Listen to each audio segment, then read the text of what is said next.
Oi, gente, estamos aqui mais uma vez com o nosso Ecos de Esperança, nosso canal, que vai fazer várias perguntas para vários convidados. E hoje a gente está aqui com uma convidada maravilhosa, que vai tirar muitas dúvidas minhas, tá? E meu nome é Bárbara e vou apresentar aqui a vocês a Rita, que é uma missionária consagrada, tá? E ela vai falar aqui um pouquinho para vocês o que é ser uma missionária. Primeiro vou dizer que sou do Porto, sou portuguesa e sou de uma comunidade que se chama Servidores do Evangelho, que em Coimbra alguns de vocês podem conhecer porque temos aqui um grupo de leigos e tivemos aqui a viver. E eu estive aqui a viver 5 anos. Ser missionária consagrada é ter uma vida dedicada à missão, 24 horas por dia, livre. Fazemos votos também, pobreza, castidade, obediência. Na minha comunidade temos um 4º voto, que é o amor fraterno, e o meu carisma, o carisma da minha comunidade é a evangelização.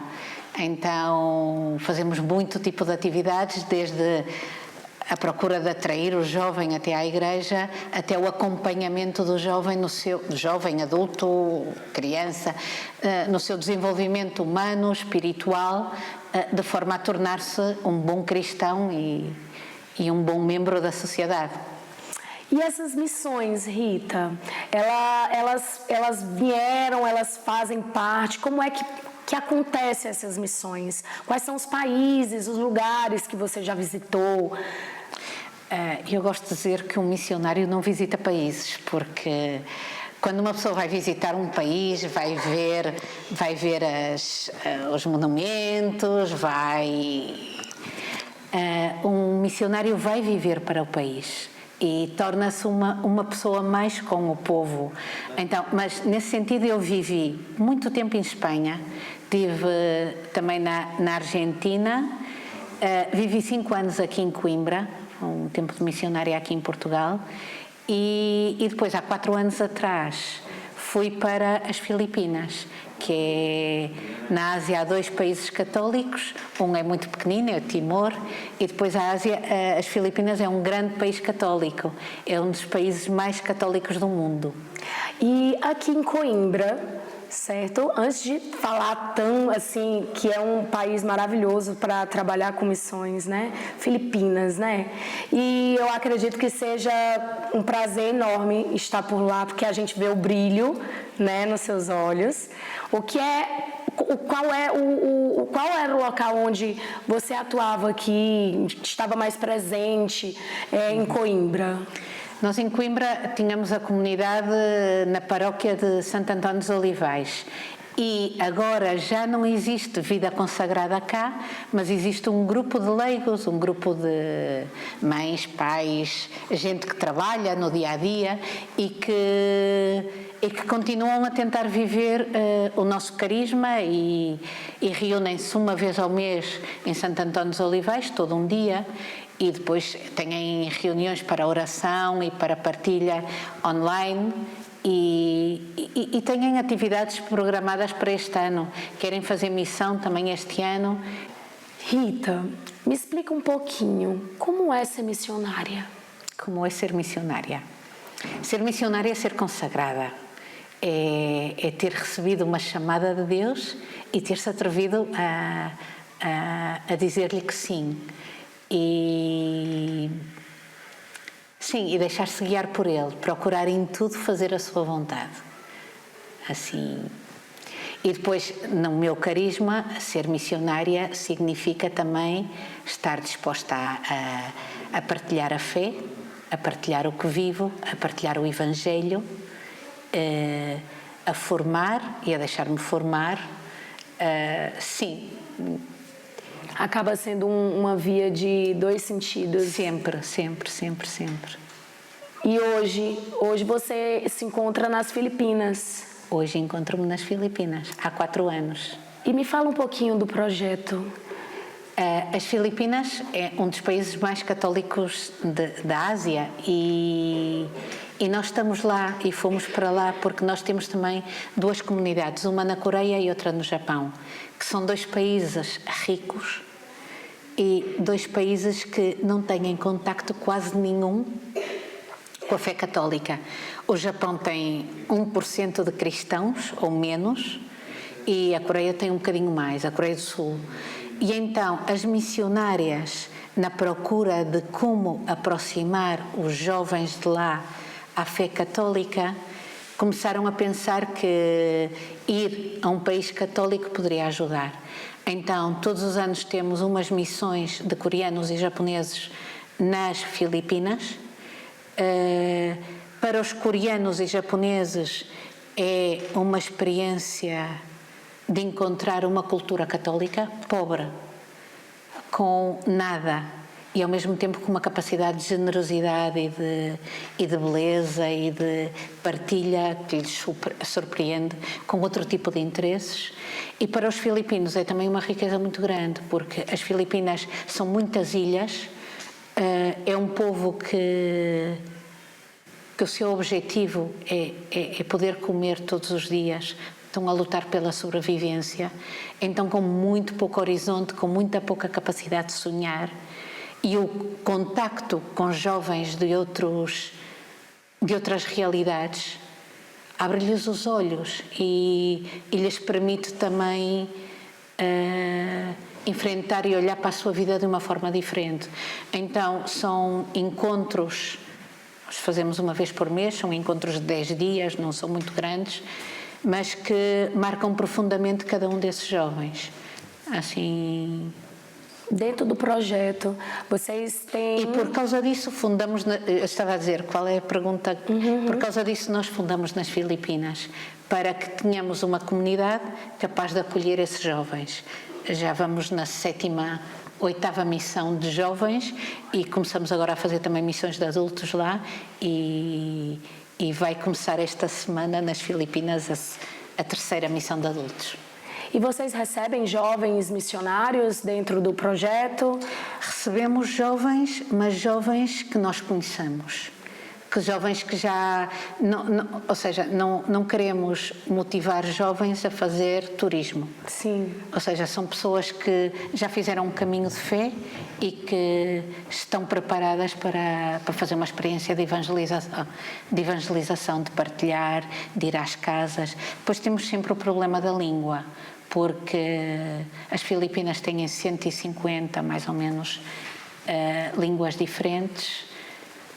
Os jovens estudam na universidade em inglês, mas partilhar assim de diário custa-lhes muito falar o inglês e a língua que eles falam é o tagalo.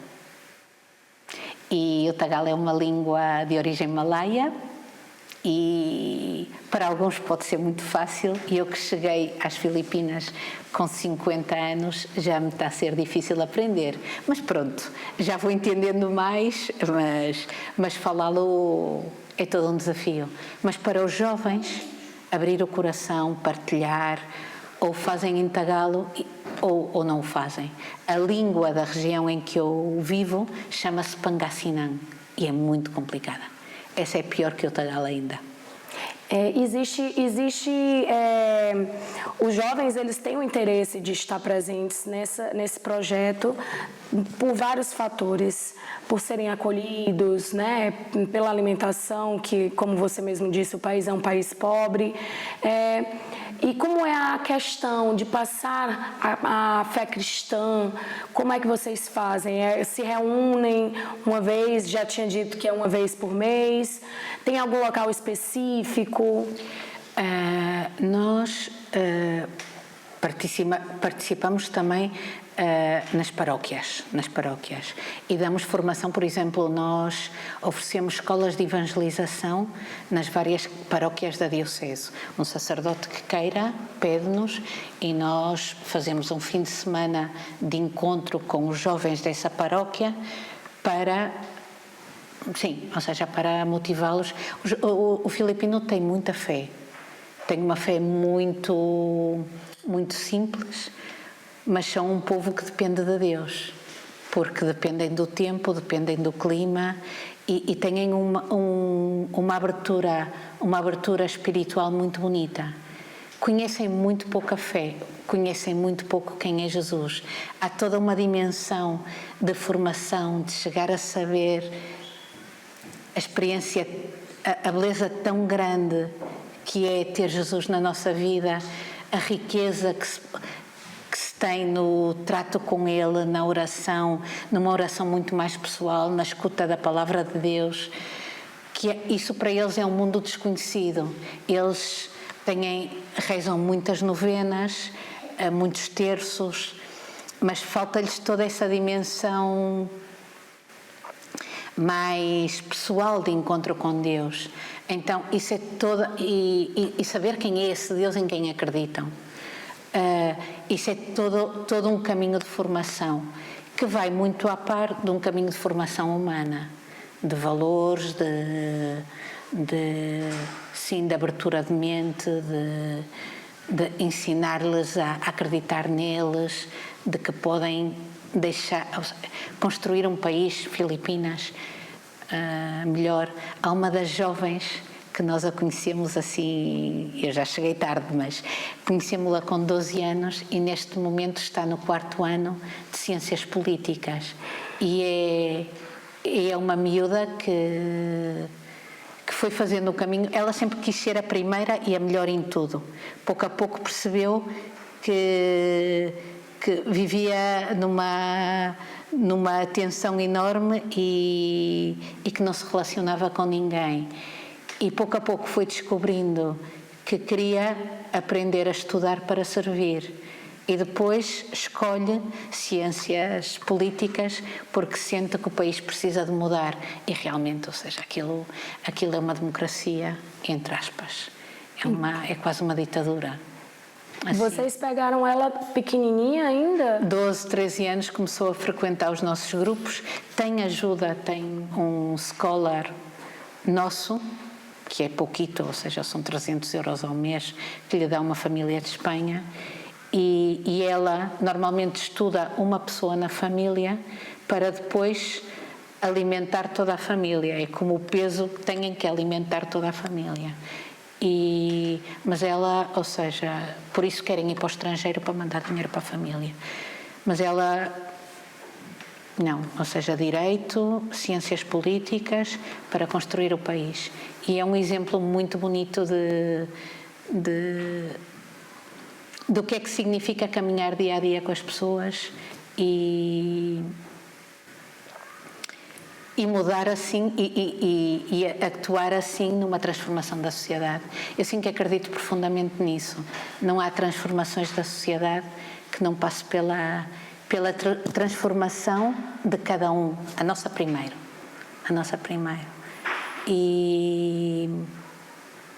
E por isso o nosso carisma é justamente caminhar com as pessoas na fé e humanamente de forma a que possam ser aquilo que Deus lhes chama a ser, o tudo o que possam ser. E essa experiência, assim, Rita, eu vejo que você tem um brilho no olhar quando fala, né, sobre as Filipinas. Essa experiência, o que é que te traz como pessoa? É muito legal a gente ouvir uma pessoa que está à frente de um projeto tão bonito, né, de ser missionária. Para você, como é que você se sente como pessoa? Porque a gente que veio de fora... Tu és mãe, não? Eu acho que me sinto um bocadinho mãe de todos eles. Então, cada passo que eles dão, para mim é um passo que um filho meu dá e, nesse sentido, não sei como dizer, mas faz-me muito feliz. Eu acho que das alegrias mais profundas que eu tenho é quando vejo que alguém se encontra com Deus e se deixa transformar por Ele. E eu acho que sim, é o que mais alegria me dá na vida. Mais alegria me dá na vida. E E sempre que vejo, porque conto-te um caso bom, mas temos muitos casos de miúdas que ficam grávidas aos 14 anos.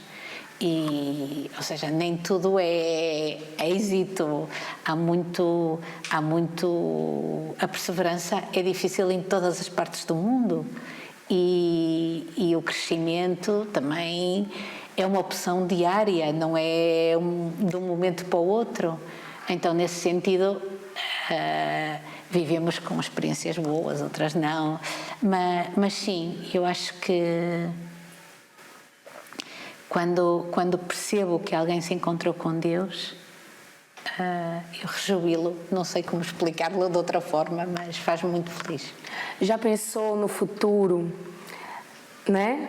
Você se vê nessa situação no futuro de continuar sendo essa missionária assim até... Pois, eu estou mortinha por voltar e eu quero mesmo voltar. Eu estou aqui por uma situação familiar que me pede ficar cá mais tempo, mas sim, eu estou à espera de poder comprar o bilhete para voltar, sim. A minha comunidade é a comunidade Filipinas, as irmãs que vivem comigo em Filipinas e o povo filipino. Eu acredito que todo mundo deve estar realmente com saudades suas. Acredito. Falando um pouquinho também sobre essa questão, né? Porque, querendo ou não, é uma situação que vocês vivem lá e que, como a cidade, como o país, perdão, né? É um pouco mais pobre, né? Vocês precisam se manifestar para poder ter tudo ali à disposição. Como é que vocês fazem para poder conseguir alimentos? Como é que vocês fazem para poder conseguir algum tipo de donativo? Sim, ou seja, nós vivemos ali a igreja... Há países no mundo em que o trabalho pastoral é pago. Na Europa há alguns países assim. Não é o caso de Portugal, não é o caso das Filipinas. O nosso trabalho normalmente não é pago. Às vezes alguma paróquia, quando vamos dar um fim de semana assim, que nos paga, mas normalmente não é pago. Nós, como comunidade consagrada, vivemos uma economia bastante circular. As comunidades que têm mais possibilidade colaboram com as mais pobres. E além disso, sim, há pessoas que nos fazem donações. Eu tenho uma senhora de Espanha que todos os meses me apadrinha com 30 euros, o que ela pode, mas também temos assim a possibilidade de apadrinhar missionários e também há pessoas que doações assim esporádicas, que também vivemos muitas vezes disso. Há irmãs que trabalham nas Filipinas. Pode-se trabalhar se é um trabalho missionário, porque os salários lá são muito baixinhos, por isso é que as pessoas querem sair. Mas sim, entre nós há alguma irmã que está a trabalhar em alguma escola algumas horas, que também é uma forma de contactar com jovens e estar com jovens, mas não é disso que se vive. Mas sim, vivemos assim uma economia, vivemos um bocadinho dependente da generosidade de todos. E como é que a gente faz para fazer esses tipos? A gente é de doações, como é que a gente chega até vocês? Nós temos uma página web que está em espanhol. E eu também vou-te deixar depois no final uma conta que temos em Portugal que se as pessoas precisarem, depois podem receber o certificado de que colaboraram, assim receber o recibo para porem no IRS. Nós neste momento, além disso, nas Filipinas, há 2 anos atrás deram-nos um terreno. Nós ainda não temos casa, desde que estamos nas Filipinas vivemos em casas emprestadas, alugadas, e de 3 em 3 anos vivemos em várias casas de madeira que tivemos que sair porque estavam cheias de térmitas. E agora estamos a viver numa casa de uma família filipina que trabalha ou que vive nos Estados Unidos e empresta-nos a casa, que não é uma situação ideal, porque quando eles vêm é assim um bocado confuso, porque somos vida consagrada, temos horários diferentes, eles respeitam-nos muito. E essa família deu-nos um terreno. E já construímos aí um pequeno espaço para as atividades do dia-a-dia, assim, atividades de um só dia, e falta-nos construir uma casa para nós, um centro de formação e depois uma casa que possa acolher as missões que façamos lá, porque também andamos sempre buscando uma casa e muitas vezes as casas que encontramos não têm as condições necessárias para jovens europeus, para jovens filipinos, porque são outras as realidades de lá, a nível de água, a nível de saneamento, a nível de tudo. De facto não há saneamento, então, sim. E Rita, tem como a gente falar, assim, dar uma palavrinha, uma abordagem para as pessoas que estão assistindo sobre um dia ser missionário, em poucas palavras, para a gente poder finalizar hoje o nosso bate-papo? Um dia ser missionário? Um dia eu gostaria de ser uma missionária, assim, com um sentido como a Rita. O Papa Francisco disse que todos somos uma missão. Então, a nossa vida, e eu acho que o mundo hoje precisa muitíssimo disso, a nossa vida pode ser vivida como missão. Tu no teu trabalho, na tua família, desde que nos levantamos. E o mundo precisa muito disso. Porque nós pensamos nas guerras todas que há e dizemos o que é que eu posso fazer. Até podemos mandar dinheiro, ajuda e tudo isso. Mas uma vida que seja realmente contra-resposta nesta sociedade e viva com outros valores e outra capacidade de ouvir, outra capacidade de estar, é o que o mundo mais precisa. Então, isso está ao alcance de todos e na vida que têm. E eu, como missionária consagrada, eu experimentei num momento da minha vida que eu não estava à espera. Eu estudava Engenharia do Ambiente em Aveiro. E ainda que sou de uma família muito católica, desde os 14 anos eu não punha os pés na igreja, a não ser quase obrigada. E sempre pensei, Jesus Cristo convence-me, mas não a igreja. Até que encontrei um grupo que me fez... estes são diferentes. Depois vi que sim, que são diferentes como todos, que todos temos defeitos e todos temos qualidade, mas sim, atraíram pela... Eu na minha procura sempre busquei coerência, verdade e isso sempre foi importante para mim. E esse grupo parecia-me que vivia assim e fui-me aproximando, fiz um encontro de fim de semana, assim, estes encontros que agora chamam-se Encontro Impacto, e aí só percebi uma coisa, que tinha uma vida por diante e que podia mudar muita coisa na minha vida. E mudei, ou seja, eu não dei o passo aí a dizer eu acredito em Deus, porque isso seria um passo muito grande na minha vida nesse momento. Deixei de fumar, sim, deixei de beber demasiado. Bem, mudou muita coisa na minha vida. Comecei a ir muito mais às aulas e a estar muito mais presente nas aulas.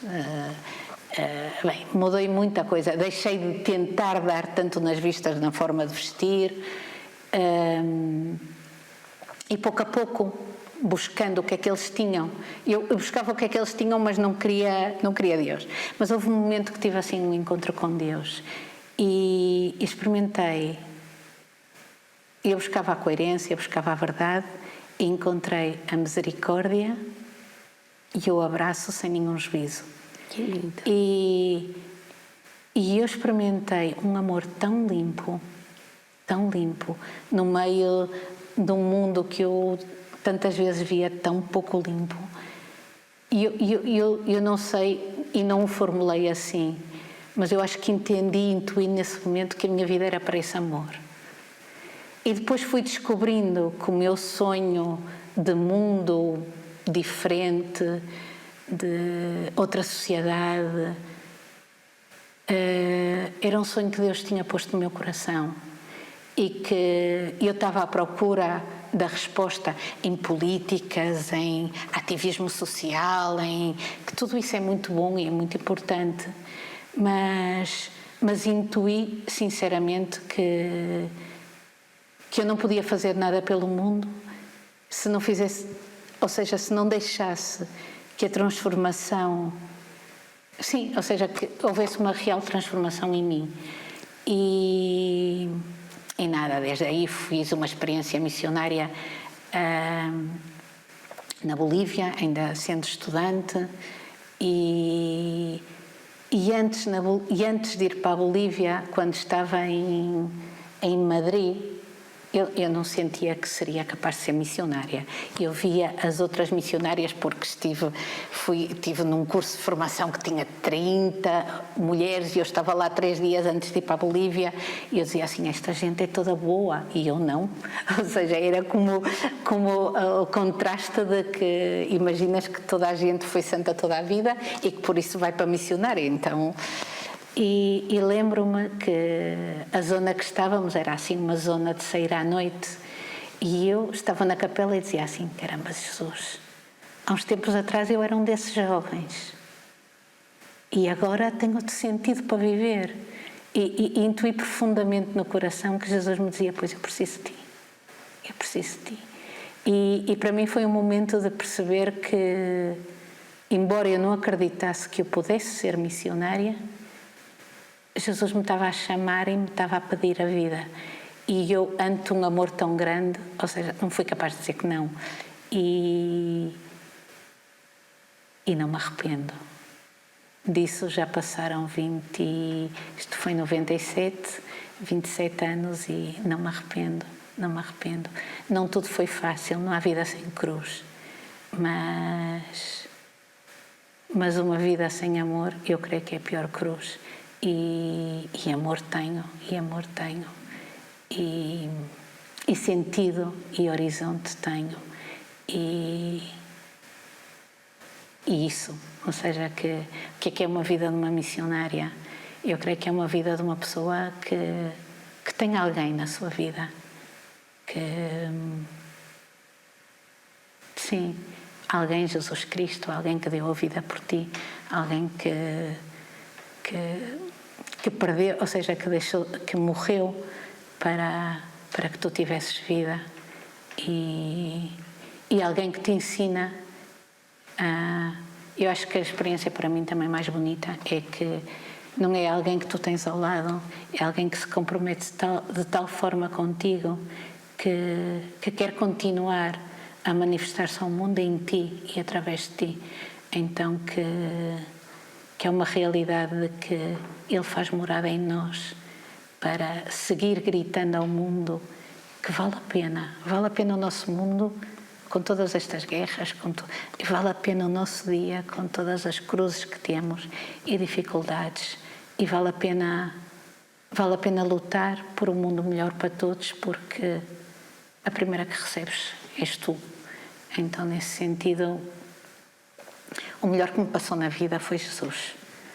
Foi que se tenha atravessado na minha vida e que me tenha complicado muito a vida, é verdade.